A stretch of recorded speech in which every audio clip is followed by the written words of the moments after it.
By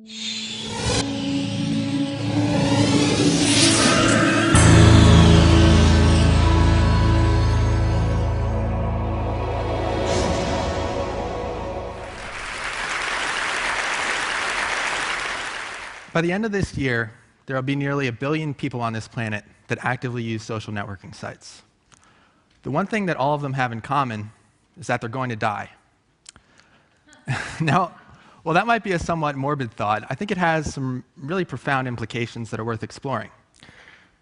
Now, what first got me thinking about this was a blog post authored earlier this year by Derek K. Miller, who was a science and technology journalist who died of cancer. And what Miller did was have his family and friends write a post that went out shortly after he died. Here's what he wrote in starting that out. He said, "Here it is. I'm dead, and this is my last post to my blog. In advance, I ask that once my body finally shut down from the punishments of my cancer, then my family and friends publish this prepared message I wrote, the first part of the process of turning this from an active website to an archive." Now, while as a journalist, Miller's archive may have been better written and more carefully curated than most, the fact of the matter is that all of us today are creating an archive that's something completely different than anything that's been created by any previous generation. Consider a few stats for a moment. Right now, there are 48 hours of video being uploaded to YouTube every single minute. There are 200 million tweets being posted every day.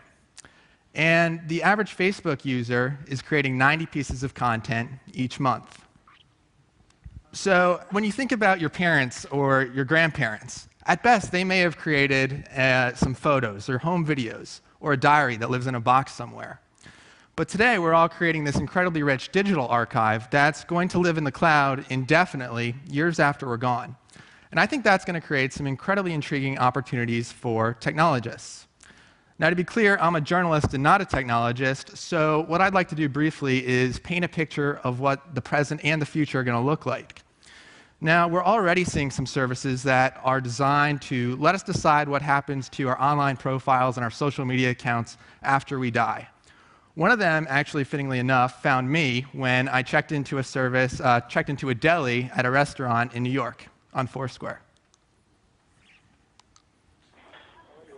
Hello? Adam, Yeah. death can catch you anywhere, anytime, even at the organic. Who is this? Go to ifidie.net before it's too late. Okay. Kind of creepy, right? So what that service does, quite simply, is let you create a message or a video that can be posted to Facebook after you die. Another service right now is called 1000 Memories, and what this lets you do is create an online tribute to your loved ones, complete with photos and videos and stories that they can post after you die. But what I think comes next is far more interesting. Now, a lot of you are probably familiar with Deb Roy, who back in March demonstrated how he was able to analyze more than 90,000 hours of home video. I think as machine's ability to understand human language and process vast amounts of data continues to improve, it's going to become possible to analyze an entire life's worth of content. The tweets, the photos, the videos, the blog posts that we're producing in such massive numbers. And I think as that happens, it's going to become possible for our digital personas to continue to interact in the real world long after we're gone, thanks to the vastness of the amount of content we're creating and technology's ability to make sense of it all. Now, we're already starting to see some experiments here. One service called My Next Tweet analyzes your entire Twitter stream, everything you've posted onto Twitter, to make some predictions as to what you might say next. Well, right now, as you can see, the results can be somewhat comical. You can imagine what something like this might look like 5, 10, or 20 years from now as our technical capabilities improve. Taking it a step further, MIT's Media Lab is working on robots that can interact more like humans.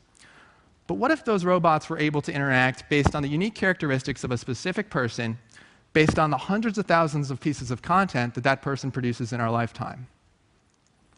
Finally, think back to this famous scene from election night 2008 back in the United States, where CNN beamed a live hologram of hip-hop artist will.i.am into their studio for an interview with Anderson Cooper. What if we were able to use that same type of technology to beam a representation of our loved ones into our living rooms, interacting in a very lifelike way based on all the content they created while they were alive? I think that's going to become completely possible as the amount of data we're producing and technology's ability to understand it both expand exponentially. Now, in closing, I think what we all need to be thinking about is if we want that to become our reality.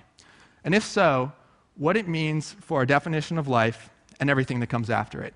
Thank you very much.